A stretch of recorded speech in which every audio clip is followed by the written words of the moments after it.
Hallelujah. Hallelujah.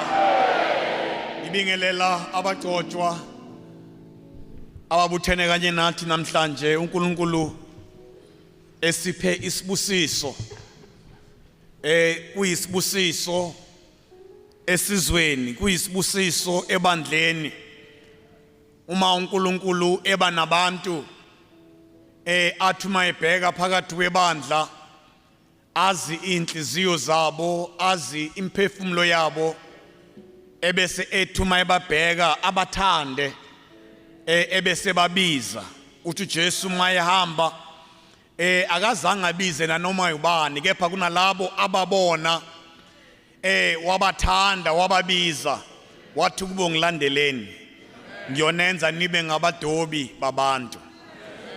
Ngimbonga uNkulunkulu ngalamadoda namhlanje aqhuba isifungo nesibopho samadoda oqala ahamba nomsunguli webandla okwathi uNkulunkulu esebonakele kuye kwathi uma ebheka abantu azobambisana kanye nabo uthi uNkulunkulu uma umoya kaNkulunkulu noma ulwazi kaNkulunkulu lungena kuJethro uthi kuJethro uMosi hayi lo msebenzi mkhulu kunawe awufanele ukuthi uphathe wedwa ake ubheka abantu abangaphatha lo msebenzi kanye nawe uthi uma umoya kaNkulunkulu sewehlela phezulu kaMosi uthi khetha amadoda angama-70 lawo madoda uyothi uma sewakhethile ngiyothatha umoya osekhanda lakho ngiwubeke phezulu kwabo. Ngithi-ke ngiyambonga uNkulunkulu uma kulesi sikhathi nakulesi sizukulwane asibizele kuso kunabantu athe wababheka wabathanda wababona befanele ukuthi baqhube leso sivumelwano asenze ekuqaleni nalo uNkulunkulu asungula ngaye ukuthi lo msebenzi uyoba nabantu abayokuphathisa wona. Ngibingelela abagcotshwa ngibingelela izikhonzikazi ehamba kanye nabo nebasekele empilweni yenyama zaphinde zabasekela nasempilweni yevangeli emsebenzini kaNkulunkulu. Ngibonga ngalezi izikhonzikazi esinazo namhlanje ezingasesizo nje izikhonzikazi ngegama kodwa eziyikhonzikazi ngokwenza neziyikhonzikazi ngokubhekela ibandla nezibhike impilo yomama phakathi kwebandla ngoba ibandla lingefudumale futhi lingephile uma lingenabo omama noma abesifazane abalifudumazayo. Omama bayinto enkulu emphakathini, omama bayinto enkulu emndenini, omama bayinto enkulu ebandleni. Engithi uma ngibheka ngeso elibukhali ngithi omama bayayakha inkonzo, omama bangayibhidliza inkonzo mabethanda. Omama ke badinga ukuba babe nomama noma izikhonzikazi ezihlakaniphile ezazi ilanguage yomama nezazi ukuhamba komama eziphinde zazi ukukhuleka komama neziqoqa umthandazo womama ukuthi uma omama bekhona bephila noma amadoda ekhona kodwa uma omama bekhona bephila lelo bandla linemfudumalo.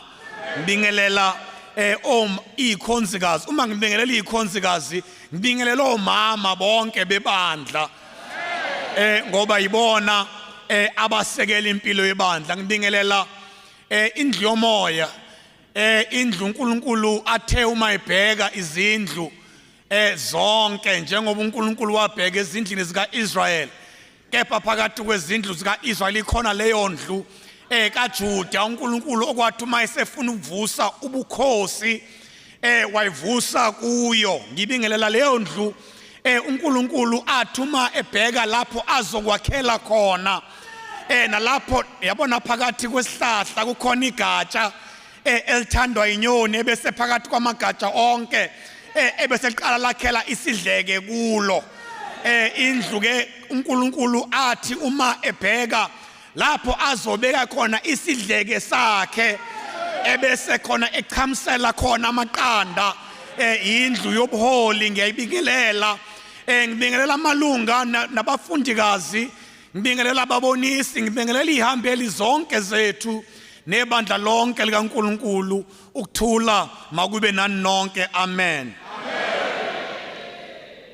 ngiyambonga uNkulunkulu osihole kwaze kwaba lapha ngokuhamba kwethu ngokunyathela kwethu sihamba la singazi khona sinyathela la singazi khona kodwa uma sihamba sinyathela siyaye sibe nethemba yabona uma umuntu enyathela usuke ebheke phambili kodwa abe nethemba lokuthi unyawo lwakhe laliyo nyathela khona kunomhlabathi oqinile nozinzile asebona abantwana abahamba bebheke phansi ngoba ungathembi la uzonyathela khona ukuthi kunjani uma ukhula uhamba ubheke phezulu ubheke phambili ebese uba nethemba lokuthi la unyathela khona kunomhlabathi oqinile kwenzeke kwesinye isikhathi uthi bekade ubheke phambili uthi uma unyathela kanti mhlawumbe kunesikhisi noma umhlabathi ushona phansi kodwa njalo uma uhamba ithemba liwukuthi umhlabathi uqondile nokuthi umhlabathi uqinile ukholwa esikholwayo namhlanje nokuhamba kwethu nokunyathela kwethu kukholwa ukuthi uNkulunkulu usibekele indawo nomhlabathi oqinile size safika la namhlanje kuleli viki ekusukela ngoqala konyaka ngeviki lesibili kaJanuary esiye sangena exileni sangena ekuvumeni sangena ekukhulekeni sizilungiselela emoyeni nasenyameni nasenqondweni ukuba sifanelwe ukuba singene kule nkonzo nakule ndumisa singena kuyo namhlanje bekungenzeke emva kohambo olude no lwamaviki nokuzilungiselela esidlule kukho ukuthi kungezwakali lenhlokomo esizwayo namhlanje bekungenzeke emva kokuzilungiselela esizilungiselele ngakho ngokufundiswa nangokwambulelwa nangokuphiwa uNkulunkulu ukuba singezwa lamandla nalemfudumalo nalenhlokomo esizwayo nengikhulekela ukuthi lokhu kube isiqalo lokhu kube ukuvulwa komnyango inhlokomo nendumiso yethu ikhuphuke njalo eliphakama iviki lize liyophetha haleluya siyambonga uNkulunkulu osagcina ukukholwa kwethu ngiyangithanda abazalwane ukusho ukuthi ngibonga uNkulunkulu osagcina ukukholwa kwethu ngiyangimbonga uNkulunkulu uqala unyaka ngimbonge futhi uma uphela unyaka ukuba usagcinile ukukholwa kwethu ngoba ziningi izinto ezenzekayo ukuthi uma zenzeka ebese ziyakunyakazisa ukukholwa ebese ukukholwa kwethu kuba sengcupheni uma unabantu obaziyo noma kusemndenini noma zihlobo zakho cishe bakhona bambadlwana obaziyo okuhambe kwahamba baphelelwa ngukukholwa hayi ngoba babebuthaka hayi ngoba babengakholwanga kahle babekholwa kodwa izinto nezimo ziyafika lendlela esihamba kuyo nesinyathela kuyo ihambe iphenduke ebese ethi umuntu ebazi athi umuntu ebenesiqiniseko aphenduke bese ngabaza aphenduke bese eba nembuzo ebese kuyashabalala ukukholwa kwakhe ngelinye ilanga lo muntu yabona umbone emonyuka kancane amonyuke kancane amonyuke kancane ngelinye ilanga umbone sephelile ukholwa kwakhe kungasekho ngakho phakathi kwezinto esizozibonga uNkulunkulu sizobonga isipho sikamoya oyingcwele ikakhulukazi sizobonga ukuthi uNkulunkulu usagcinile ukukholwa kwethu lithi iBhayibheli uma lisitshela ngemfihlakalo ngoba iBhayibheli lingumboniso noma liyisambulo sezinto ezenzeke la nezinto ezenzeke ngale.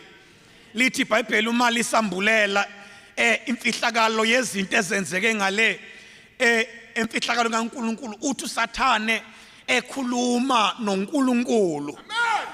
Ngithi ngoba isambulo leso ungakafiki isambulo encwadini yesambulo egcineni isambulo leso kumlobo walencwadi kaJobe uthi uma ekhuluma noNkulunkulu uthi uNkulunkulu uSathane nembala uyamnyonyobela uJobe inceku yami na nembala uyamfuna uJobe ukuthula bayingcwele ngoba sikhonza uNkulunkulu owaziyo uma esekufuna uSathane akakenzi lutho ngalesi sikhathi akakabi khona ubufakazi empilweni kaJobe ekhombisa ukuthi kukhona akwenzayo uSathane akakanyakazeki lutho emfuyweni yakhe nasempilweni yakhe nasemndenini wakhe kodwa uNkulunkulu owaziyo nobonayo uyambona ukuthi khona asefuna ukwenza kukhona asekhonga ukukwenza uthi nembala ngiyakubona uyamnyonyobela uthi uma ephendula uSathane uthi hayi ngingaya kanjani phela kuyena ngoba ngani umzungezile angithi phela umbiyele ngogange lwakho uma ngithi sizoba uNkulunkulu ogcine ukukholwa kwethu ilesambulo esithola lapha kuJobe ukuthi kanti uNkulunkulu uyambiyela umuntu athi uma embiyela abiyele nokukholwa kwakhe athi uma ebheka uSathane acabanga ukuthi ukholwa ngoba nakho kunezinto ezithile ukholwa ngoba nakho kunokuthi yingakho uthi enganombiyela uma nje ungasusa lolugange noma lolucingo obiyele ngaye ebese nginyakazisa lezi zinto angakukhohlwa hayi ukuthula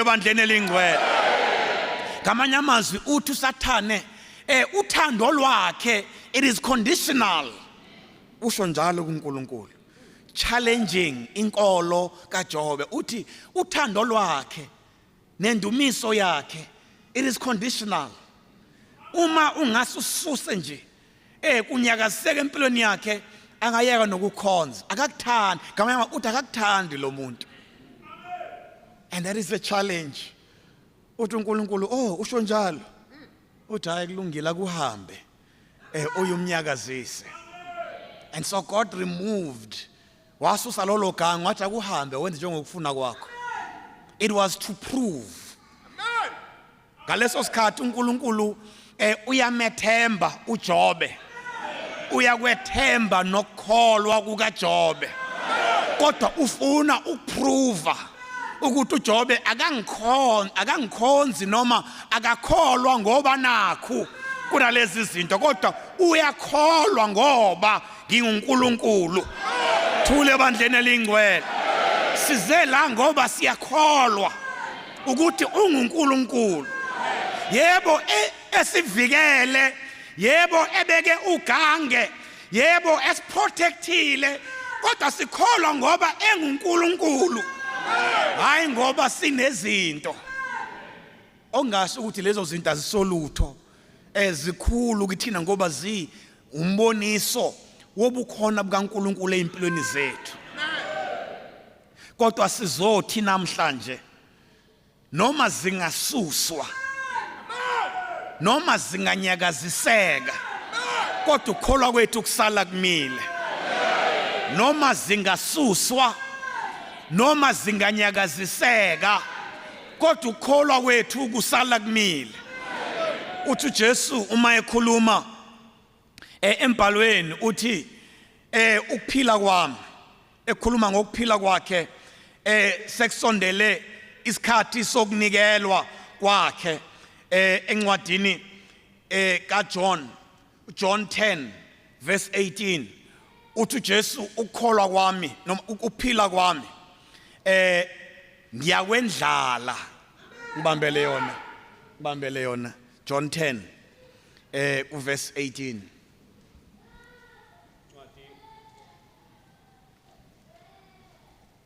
Ncwadi kaJohn chapter 10 verse 18. yeah Akukho umuntu ongamuka kona. Ngikubeka mina uqobo. Nginamandla okukubeka. Nginamandla okubuya ngikuthabathe. ngicela uphinde futhi. Akukho umuntu ongamuka kona. Ngikubeka mina uqobo. Nginamandla okukubeka. Nginamandla okubuya ngikuthabathe. Hallelujah. Hallelujah. Uma kusondela lo mzuzu wokunikelwa kukaJesu. Uthi uJesu uma ekhuluma ambula ukuthi kwenzekani, ambula icebo ayelizele, ambula the purpose behind zonke lezi zinto ezizokwenzeka abangakayiqonda abalandeli bakhe nabafundi bakhe. Uthi ukuphila kwami akekho umuntu ongamuka kona. Amen. No one is taking it away from me. Ngiyakwendlala mina ngoba nginamandla okubeka, nginamandla okukwendlala. Uthi futhi nginamandla okubuye ngikuthathe, nginamandla okubuye ngikubuyise. And so there is confidence. Kukhona ukuzethemba, kukhona amandla nokuzazi amandla anawo uJesu ma ekhuluma. Amen. Hallelujah. Amen. And so lelizwi, it is rooted in two things. It is rooted in confidence in his identity, in who he is. It is rooted in knowing who he is, uJesu. And secondly, it is rooted in knowing what power he has. Unamandla mani. Uthi uma ekhuluma uthi nginamandla okuba ngikubeke, nginamandla futhi okuba ngibuye ngikuthabathe. Sila kule nkonzo sizodumisa phakathi kwalomhlangano, sizozikhumbuza nokukhunjuzwa ngezwi kaNkulunkulu okoqala ukuba singubani, our identity.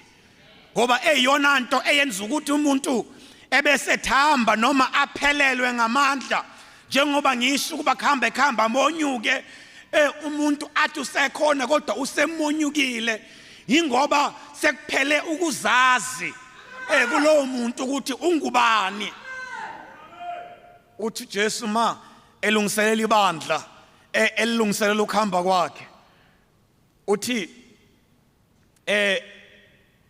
esefikile umoya weqiniso uyonifundisa iqiniso lonke, uyonikhumbuza konke engikufundisile, abuye futhi antshele okuzayo. Ngamazwi umoya lo weqiniso uthi uyofika asuse okwenkohliso, asuse okwamanga, abuyise iqiniso. Uthi uyonifundisa iqiniso lonke. Ngiyayithanda le ndawo uma ethi abuye anikhumbuze konke enginifundise kona. Ngamanye amazwi already uJesu prophetically uthi ngoba nizokhohlwa. Hallelujah. Ngoba nizokhohlwa. Kanti ukukholwa nokuphelelwa ngukholwa nokunciphelwa ngukholwa, it is rooted in forgetfulness. Ukuthi umuntu uyakhohlwa. Yeah, umuntu uyayikhohlwa ukuthi ungubani. In this walk, in this journey ekhambeni kwethu ekuphileni, khambe. Uyabona njengomuntu othe uma iqala ephenduka wafunga wathi ngiyakuzama ukuba ngingamdabukisa umoya kaNkulunkulu. Kodwa emva kweminyaka u3, emva kweminyaka u5, emva kweminyaka u7, lo muntu uyakhohlwa. Uyayikhohlwa ukuthi ungubani.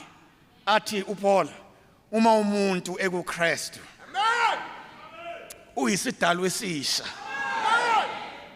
hayi ngalelanga nje kuphela ephenduka hayi akathi uma umuntu engena kuKristu uba yisidalwa cha uthi uma umuntu ekuKristu lo muntu uyisidalwa esisha ngamanye amazwi usuku nosuku for as long as ukuKristu uyisidalwa esisha usuku nosuku for as long as uhleli kuKristu lithi iBhayibheli ithembiso zakhe zintsha usuku nosuku uma umuntu ekuJesu uyisidalwa esisha kwenziwa musha okudala kudlulile konke kwenziwa kube kusha kodwa uma lo muntu eqala ehlehla kuJesu usuku nosuku lo muntu uyakhohlwa uma lo muntu eqala ehlehla kuJesu usuku nosuku lo muntu uyakhohlwa uma lo muntu emela kude noJesu kufika isikhathi la ekhohlwa khona ngempela bangcwele uyakwazi ukusikhohlisa uSathane ngezinto esizaziyo ngathi ngezinto esizaziyo ngokuphila kwethu ngezinto esizaziyo ngamandla ethu kuwambona umuntu empilweni nje noma kusemsebenzini noma kusemshadweni omunye noma kusekhaya uthi uzazi uzethemba kodwa kube khona izinto ezishiwoyo kube khona izinto ezikhulunywayo noma kube khona izinto ezi-insinuatewayo ezigcina zikwenza ungasezethembi haleluya unama qualifications nesitifiketi sakho une experience ka 15 years kodwa kuba khona izinto ezike zenzeke zikushiye na ungasazethembi ukuyibuza ukuthi seyimina lo ngaphasa ngempela yabona uthi uhlezi emeetingini kukhulunywa ngezinto owaziyo ukuthi uyazazi uthi umuntu uyacontribute kuze uzube namalimi ngingize ngoba khona into eyenzekile khona umoya wokungazethembi osukhona ofakwa izinto ofakwa ngabantu ofakwa ukukhuluma ofakwa izimo oyifica phakathi kwazo uquestion ama qualifications akho uthi umu drive yekhaya uyibuza ukuthi do I still deserve this? Do I still want to do this? Kube kuyinto ngempela uNkulunkulu akubizele kuyona kodwa uyibuza ukuthi kuseyiyona nala ekholweni kuyafika ikhathi la khona kunezinto nezimo ezikushiya uyibuza ukuthi kuseyuyena ngempela uNkulunkulu ngisengumntwana ngempela kaNkulunkulu iseyiyo lento engiyikhonzayo uzophendula ngempela yini iye ingene inkohliso iye ingene inkohliso but abantu uyiphendule usuyiphendula ngani uyiphendula ngamanga nangenkohliso uphenduke uyikhohlise wena uthi umuqhubeka uyikhohlisa wena kube namanye ama confirmations nama affirmations ngapha nangapha kwakho avumelana nalenkohliso oyizwayo ngesinye isikhathi ufike nawe usubona ukuthi ayikho lento ebengithi ngiyiyo angiyiyo uthi uJesu ke in order to work against that in order to cure that in order to deal with that ngiyomthumela umoya oyingcwele okufika kwakhe uyofika ankhumbuze oh hallelujah ake usikhumbuze umoya kaNkulunkulu oyingcwele siphakathi kwalendlu kuleli viki ake umoya kaNkulunkulu asikhumbuze ukuthi singobani asikhumbuze ukuthi kuthiweni ngathi asikhumbuze ukuthi kunanhlosoni ngeimpilo zethu asikhumbuze ukuba sizeleni la asikhumbuze ukuthi sifike kanjani la ngoba uma ufike kuleyo ndawo engiyibalayo noma kusemsebenzini noma kusemshadweni noma kusempilweni nje ufika uzukhohlwe nokuthi ufike kanjani lapho ukhohlwe ukuthi ufike kanjani ngoba lezi zimo zikwenza ufile sengazuthi you were an overnight success hayi kuthula abangcwele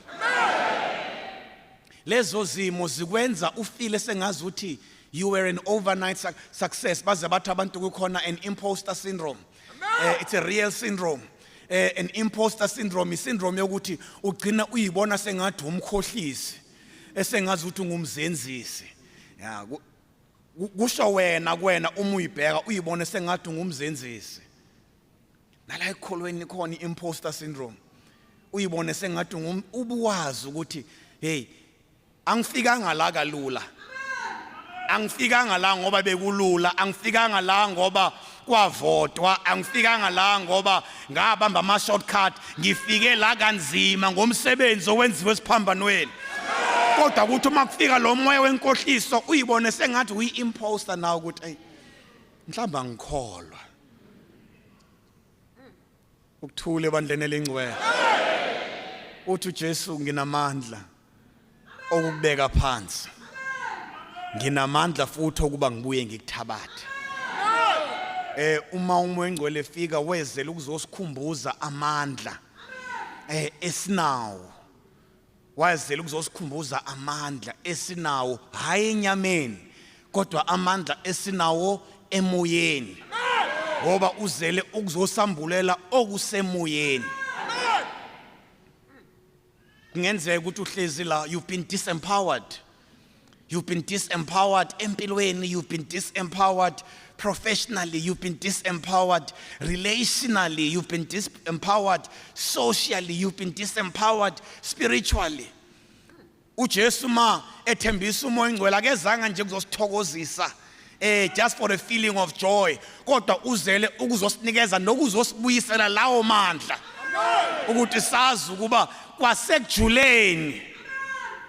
kwasekujuleni amandla ethu ayekhona uzele kuzosambula nokuba sazi ukuba amandla ethu asukaphi nokuba amandla ethu awanasiphetho Msebenzi 2 23-24 uzele ukuzosikhumbuza nokusambulela amandla ethu awanasiphetho Ncwadi yemsebenzi chapter 2 verse 23 Yena lo esenikelwe ngecebo elimisiweyo nangokwazi kaNkuluNkulu nambamba nambethela ngezandla ezimbi nambulala yena amvusayo uNkulunkulu ekhulule ubuhlungu bokufa lokhu engenakubanjwa yikho Hallelujah Hallelujah uma uNkulunkulu ngomoya wakhe nangengelosi yakhe engambulela lomhlangano ngonyaka ophelile wangiholela kule ncwadi ukuthema ngifunda ngisemkhulekweni lithi izwi kaNkulunkulu do you understand what it means uma lombhalo uthi it was impossible it was impossible for death to keep its hold on him do you understand what it means and so ekukhulekeni and in reflection it dawned ukuthi lokhu ukuthi it was impossible akusho ukuthi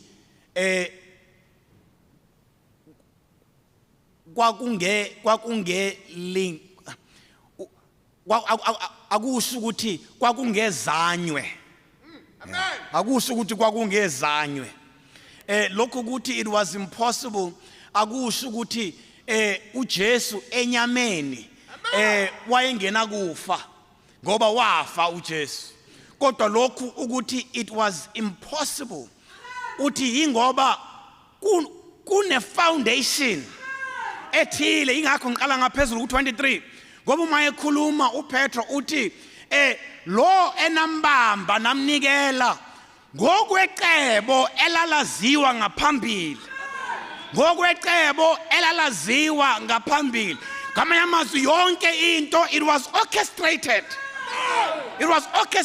uNkulunkulu owayihlela no wayisekela azi ukuthi ufuna ukwenzani engithe kuJobe uNkulunkulu wayefuna ukuchallenge uSathane ukuthi you feel ukuthi ungithanda conditionally ake senze nje it was a bet it was a heavenly bet ukuthula bayingcwele ukuthula bayizalwane si ngabantwana bakaNkulunkulu siyizimvu zedlelo likaNkulunkulu siyifa likaNkulunkulu lokho kusho ukuthi time and again uNkulunkulu places a bet ngeimpilo zethu. Yeah, he doesn't risk, he doesn't gamble cha kodwa he places a bet ngeimpilo zethu ukuthi usho njalo let us bet. Yeah, you are the subject of the bet. Ubhejwa ngawe uNkulunkulu ubhejile ukuthula abayingcwele simi la namhlanje ngoba uNkulunkulu ubhejile ngathi. Yeah, umi la namhlanje ngoba uNkulunkulu ke wabheja ngawe. Uma ungazi ukuthi ungubani ungazi ukuba wenzelweni ungazi ukuba uzele enhlosoni kuyenzeka ukuthi uNkulunkulu mayebheja ngawe ebese uyayibuza ukuthi awunkosi wenzani ebese uyayibuza uba awunkosi kwenzekeni athi uNkulunkulu uthula wona ayiqondene nawe le asidlale wena. Yeah, thula wena ayiqondene nawe le. He put a bet. Hallelujah. Hallelujah. Hallelujah. He placed a bet ngempilo kaJobe and he placed a bet ngempilo kaJesu. Umdlalo owadlalwa ngaphezulu emazulwini. Umdlalo owadlalwa ngaphezulu emazulwini. Engakehla uJesu yasibekiwe ibheji. Engakehla uJesu the price was set. Ukuthi uzophumelela uzothola mvuzo omuni. There was a price. There was a price. Uma uJesu eza ukhona umvuzo. Kodwa he is the subject of the bet. Kuthi ma ehla uthi umbhalo nambamba namnikela ngokwecebo elalaziwa ngaphambili. Nambethela ngezandla zenu. Yeah, he's a bit spicy there. Uthi ngezandla zenu engcolile. Nambethela ngezandla zenu engcolile. He allowed that to happen ngoba kuyabhejwa manje. Uma sekudlala umlabalaba wezulu akhethwa ukuthi kuzana noma nhlobo yomuntu ngoba kudlala umdlalo ongcolile. Hallelujah. Hallelujah. Hallelujah. Yeah, verse 24. Uthi kodwa uNkulunkulu, but God raised him from the dead. Kodwa uNkulunkulu wamvusa kwabafileyo. Wamthukulula ebuhlungwini bokufa. And so uNkulunkulu played his part, wamthukulula ebuhlungwini bokufa. Uthi ngoba kwakungenzeke. It was impossible. Kwakungenzeke ukuba ukufa kumgcine. Kwakungenzeke ukuba ukufa kumgcine. Ingani kwakungenzeke? Couple of things engifisa ukuzisho sivula lo mhlangano. Number 1, kwakungenzeke because ukufa it had no jurisdiction over him. Ukufa kwakungenamthetho phezu kwempilo yakhe. Ukufa kwakungenamandla phezu kwempilo yakhe. Yini kwakungenamandla phezu kwempilo yakhe? Romans 8 verse 23. Ingoba ukufa it derives its power, it derives its jurisdiction, it derives its legality from death. Uma sifunda kuGenesis ekwakhiweni kwabantu ma siqala ukubona ukufa kweza ngenxa yesono. Ukufa kweza ngenxa yesono. Nase testamenteni elisha uma iBhayibheli likhuluma ngokufa kuba ukufa kuyakuza kanjani ukufa kuza ngenxa yesono. Yebo, Romans 8:23.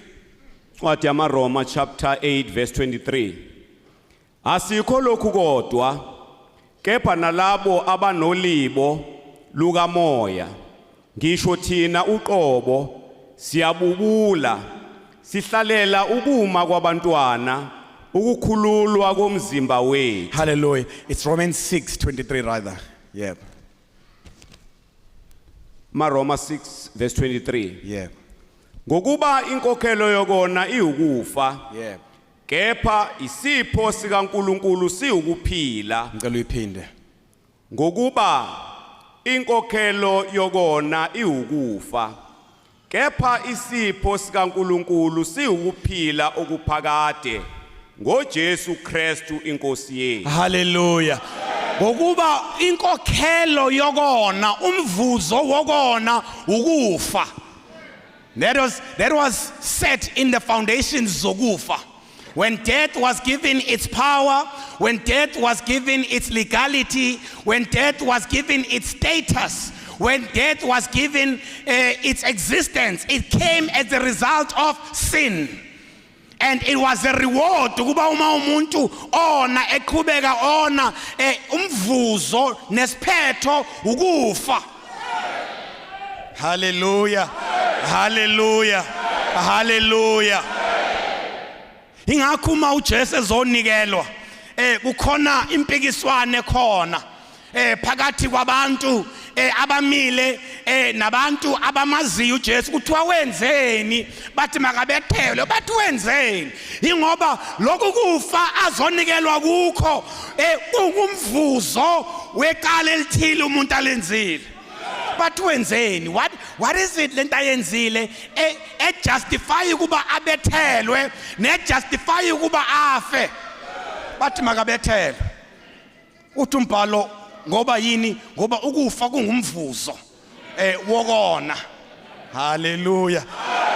Esithi sambula uma kufike kupheleni uma abantu bengaphendukanga ekufeni ithi bayakunikela lokhu kuyanguba ukufa kwesibili ngoba solely death and ultimate death and complete death is the reward for sin. Yini yenza uJesu ukuba ukufa kungabi namandla phezukwakhe ingoba lento enikeza ukufa amandla yayingekho kuye. Lento eyinhlamvu yokufa nezimbewu yokufa yayingekho kuye. Lento engumthetho wokufa yayingekho kuye. Kwathi uma inikelwe ekufeni wangena ekufeni. Yaqala ibhethi wangena ekufeni. Kwambheka ukufa ukuthi hayi wonjani lo ngene phakathi kwalendawo. Wonjani lo kuthiwa mangimbambe. Kwathi kuyamthinta ukufa athola ukuthi hayi akanaqala. Ngoba kunama notes akumele abekhona emzimbeni. Ukuthula abantu wena. Ithi incwadi kaJude kwathi uma isidumbu sikaMoses esilele phansi kwakhona umbango phakathi kwengelosi uMichael nengelosi eyomubi kubangwa isidumbu sikaMoses. Hallelujah. Hallelujah. Hallelujah.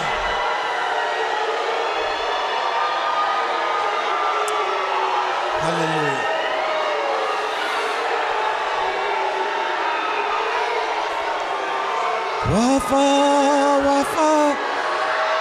Wafa Jesu ngenxa yezono zethu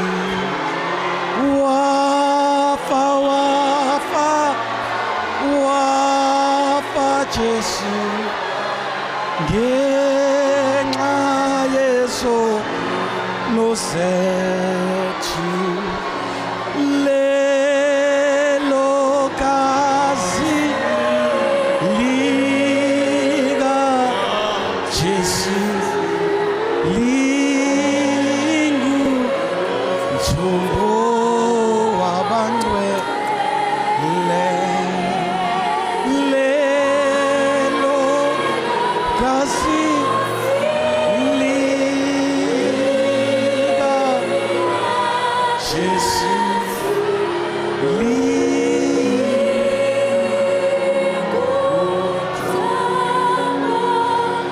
Hallelujah. Hallelujah. Hallelujah. Ukufa kudinga a contract, ukufa kudinga clauses, ukufa kudinga isizathu. Ukufa kudinga isizathu. Part of the reason sidlule kulolu vumo nohambe sidlule kulo lokuzihlanza phambi kaNkulunkulu so that there is no legality. So that there is no legal ground for death to even hover phezu kweimpilo zethu. Akusho ukuthi akuzukuzama. Death always takes a chance. Death always takes a chance.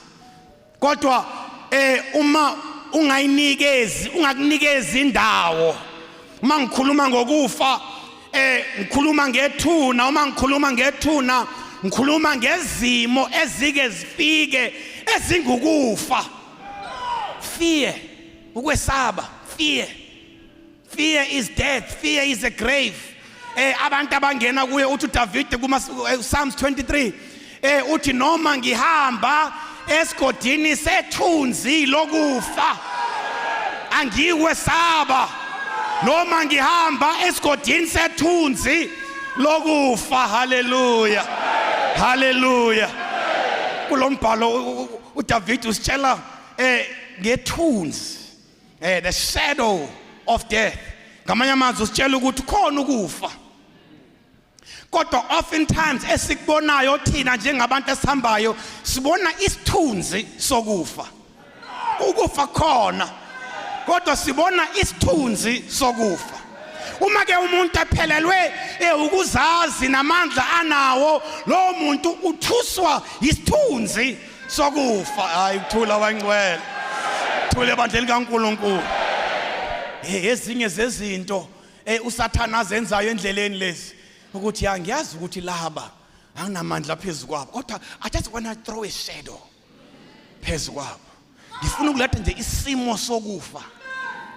And I know ukuthi bakhona abazothuka phakathi kwabo. Athuka umuntu esengathi sekufika ukufa, awu Nkosi ukwenze njani? But it is only a shadow.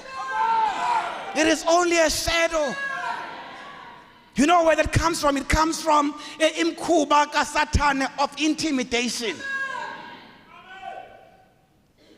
So one of the strategies in knowing ukuthi akanamandla phezu kweimpilo zethu, he comes to intimidate. And when he intimidates, he comes with a sense of exaggeration. Sengazi uthi mkhulu. Yeah. Mkhulu ongakithi kunalo osezweni,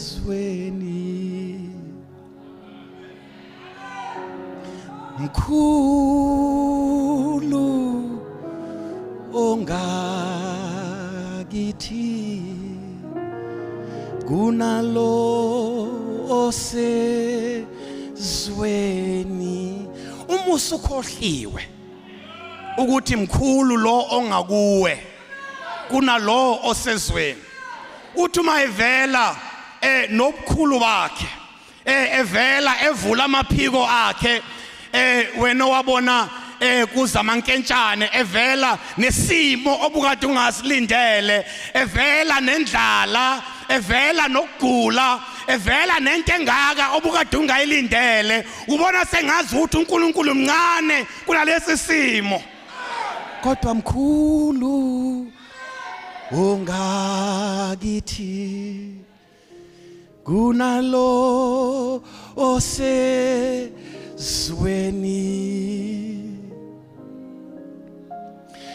mkhulu ongakithi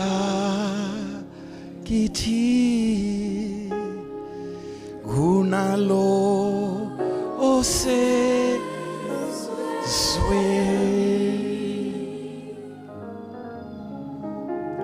mkhulu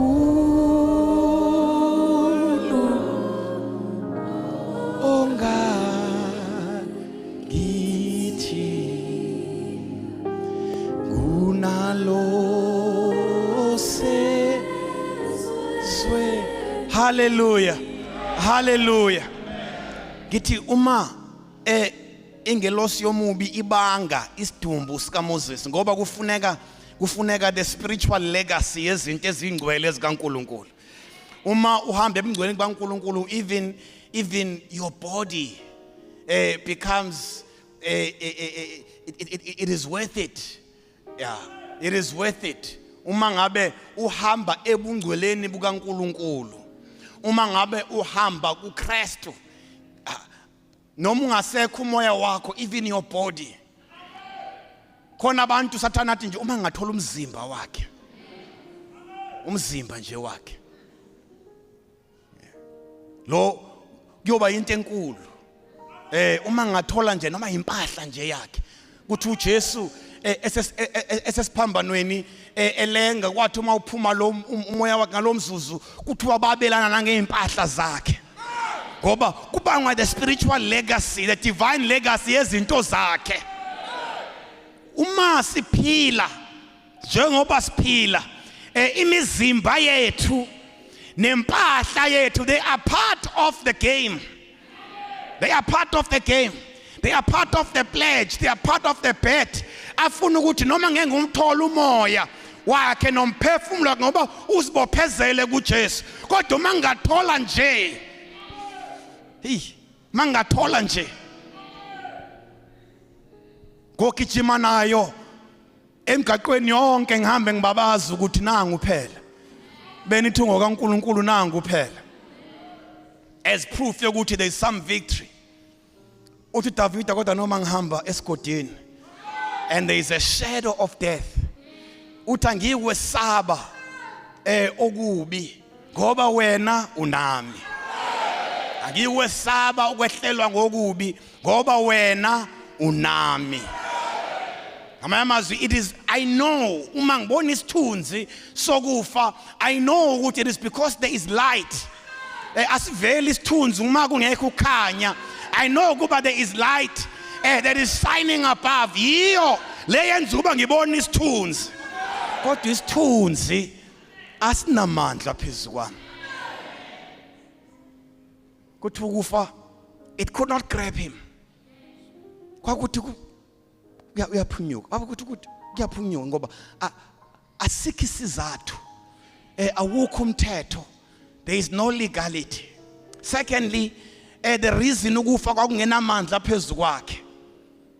Ingakho sila kuleli viki, the reason kwakungenamandla phezulu kwakhe ingoba prophetically already it was prophesied ukuba akayikubona ukubola, akayikuzwa ukufa.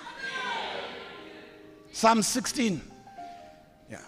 Uma umbhalo ukhuluma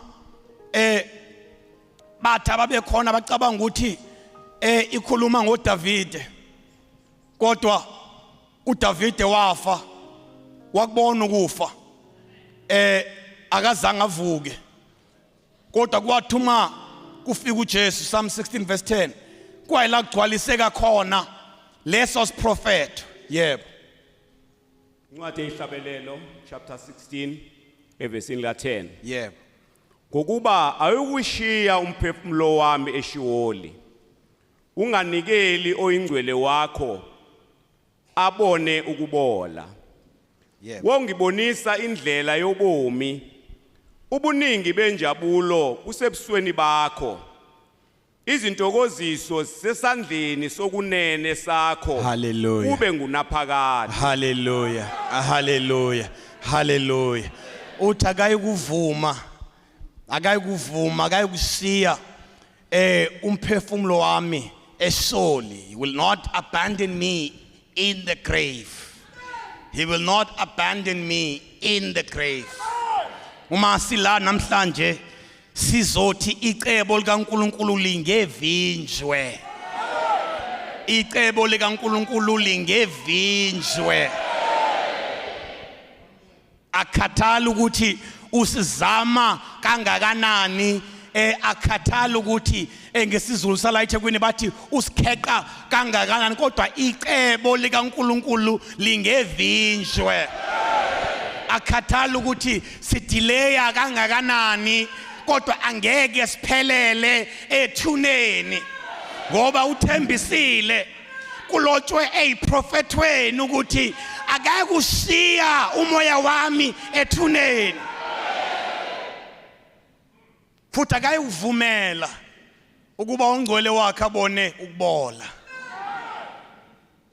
And so uma uJesu eya ethuneni, already there is a heavenly declaration yokuthi no, this is not the final destination. It's not the final destination. This is a passage. As part of this bet, uNkulunkulu ayenzile, this is a passage azodlula kuyo in order to prove kuze kubonakaliswe amandla kaNkulunkulu, ukuze kwenzeke ongakaze kwenzeke, kodwa he will not remain in the grave. And so uma sekuprophethiwe, ingakho bazalwane sila sithi prophethani izindaba ezinkulu, humushani bandla likamoya sizokhulekela ukuprofetha, sizokhulekela izipho zikamoya, ngoba prophecy is a legal contract.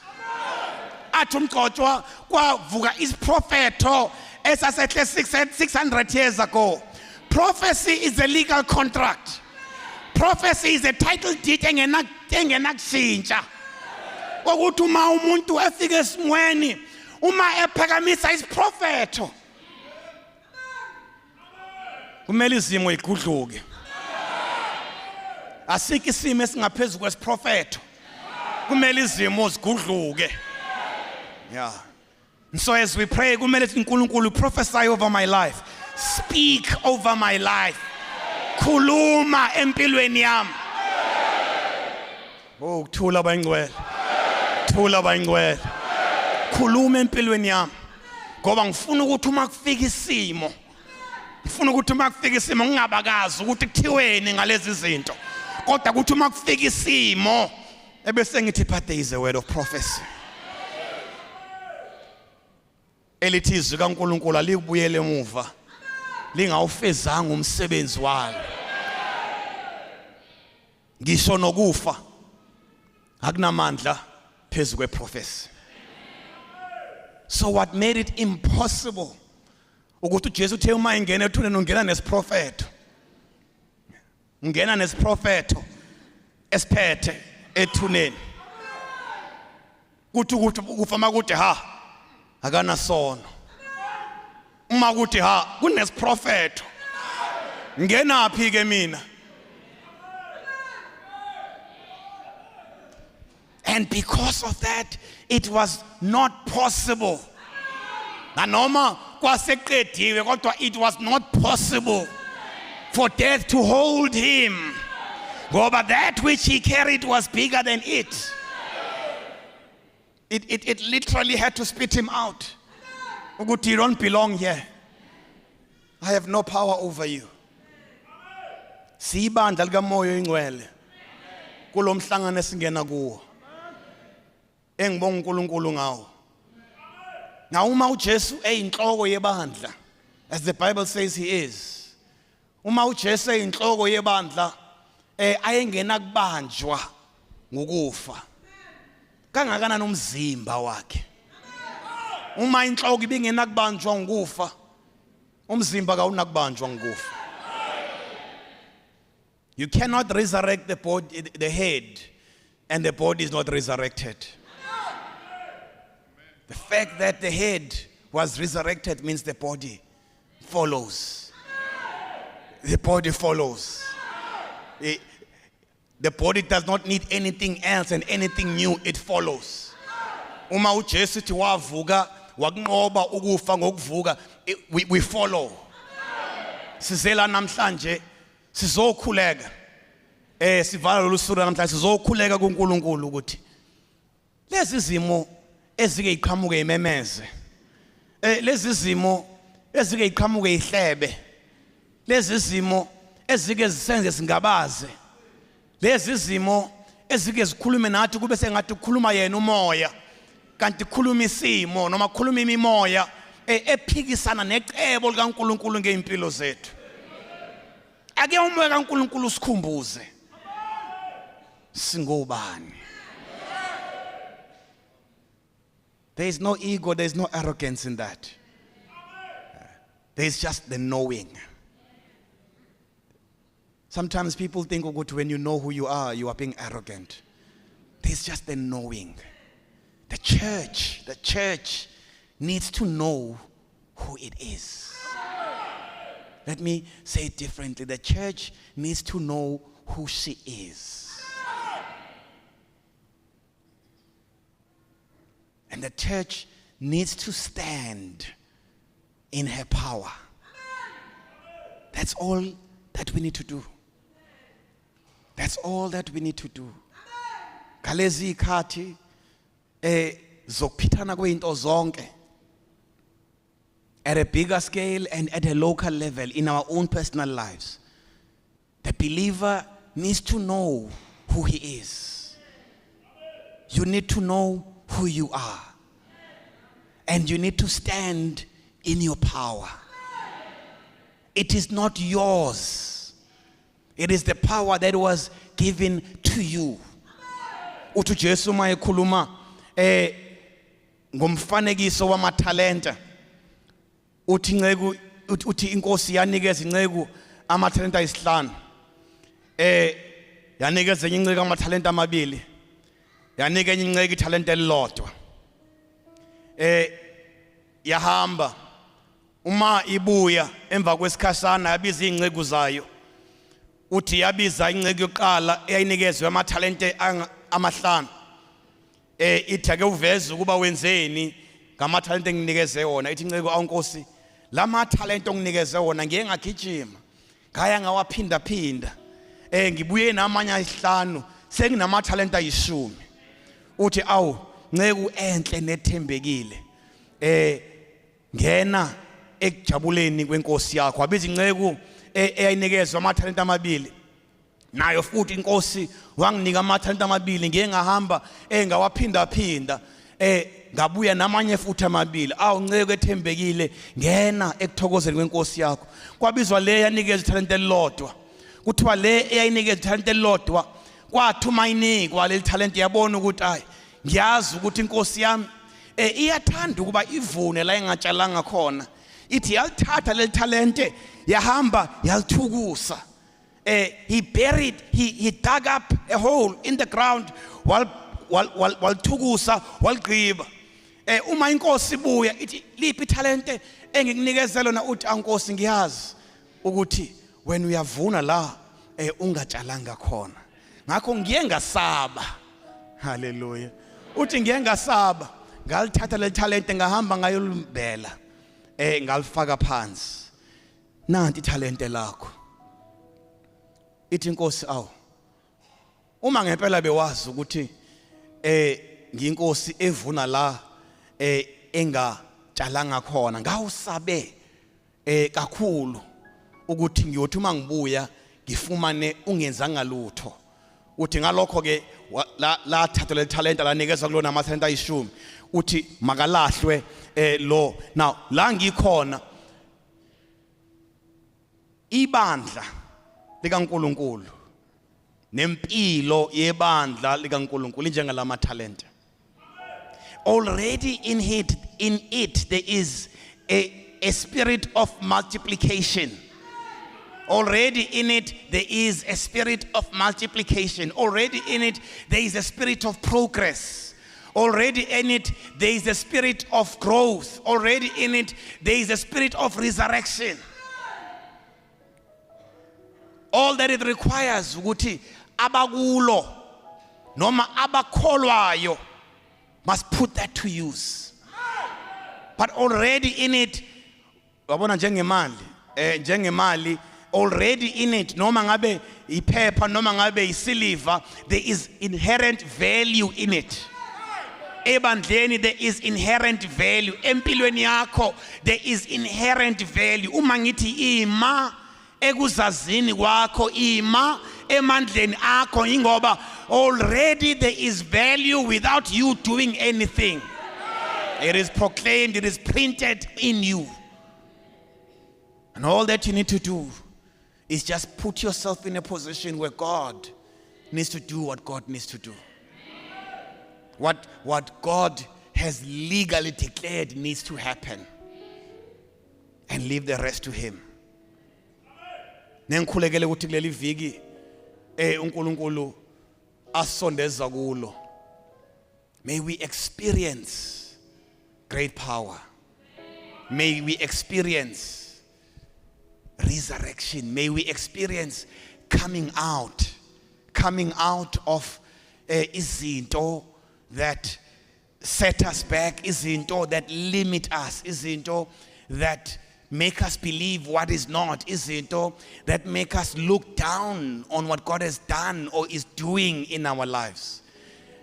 But may we find joy in where we are and where He has placed us, and know ukuthi thina all that we are, we are a subject of a bet.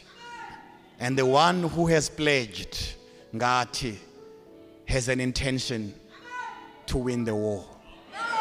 Sengathi uNkulunkulu angasamukela singena phakathi kwalomhlangano. Engathi uNkulunkulu angathela umoya wakho engcwele. Engathi uNkulunkulu angehlisa amazwi amaningi phakathi kwethu. Engathi uNkulunkulu angehlisa amazwi prophet phakathi kwethu. Phezukwalokho engathi uNkulunkulu angayamukela imithandazo yethu nezihlabelelo zethu.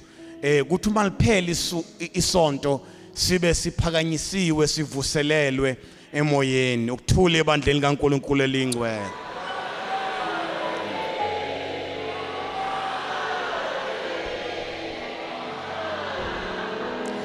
Jesu,